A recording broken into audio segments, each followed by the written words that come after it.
Bring in Tunji Olaseinde. You have heard a reporter mention that they say there's no planning approval for this particular building that just went down. And we know that just last month, a four-story building collapsed in the same FCT. What is responsible for this rising spate in building collapses?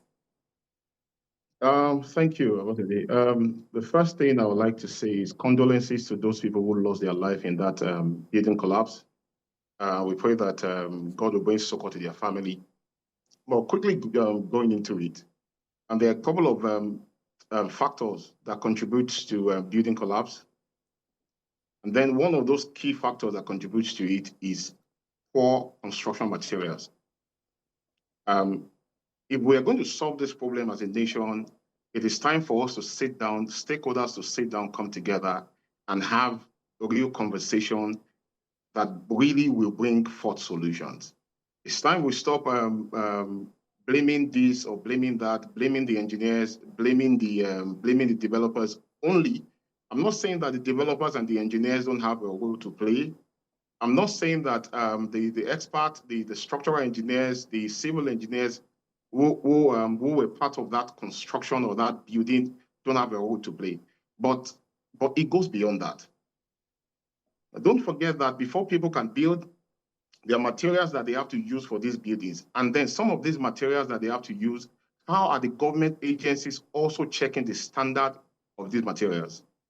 The manufacturing of these materials, the commerce around them, and some other things. But I think if we are ever going to get it right, we have to start from that point. We have a couple of stakeholders, all stakeholders need to come to the table, sit down, and have conversations that truly bring solution.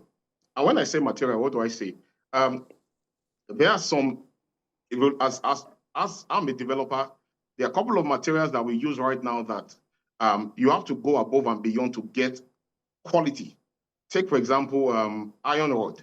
You have to go above and beyond to even get iron rod that meets quality standard in the industry or in the market. So does it mean that some, if I may come in, please, does it mean that some of your folks then look for a way to just beat the process, get something that is cheaper, such a way that would jeopardize the safety of Nigerians later?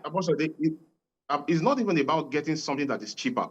I'm saying that in some cases, quality materials are not even available in the marketplace. Which means that people might just have to resort to what is not of standard, right? So what I'm saying is this: no developer or builder or engineer wants to build and then see the building collapse. Nobody, no government agency wants to see that. No developer wants to see that. No engineer wants to see that. What I'm saying is this: lots of developers want to even do the right thing, but sometimes it is even hard getting quality material in the market to buy.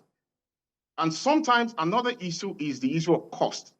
That's why I said we have to sit together and have a real solution-driven, solution-centered conversation. Let's talk about the government agencies. All right, let's talk about the solution. You mentioned that it's difficult, it's hard to get quality materials. Why is that so? Sometimes it is. You said what? I can't hear. What did you say? Can you take that again, please? Why is it difficult, to get quality materials in the market? One factor contributing to that is inflation. One factor contributing to that is control. The fact that the fact that we have the agencies that are doing well, but I think they can do better. Okay, let me give you an example. You want to use a 16mm rod, and then you bring in your measuring device, and the 16mm rod is delivered to your site. And upon delivery, you bring in your measuring device, and 16mm is actually 14.5mm. The question we should ask is, who allowed that 14.5mm rod to come into the country as 16mm? Who allowed the market get flooded without 16mm rod in the first place? So I said it's a whole value chain. And then we all have one or two roles to play. And then if we are going to get a solution, we have to be willing to work together to find the solution.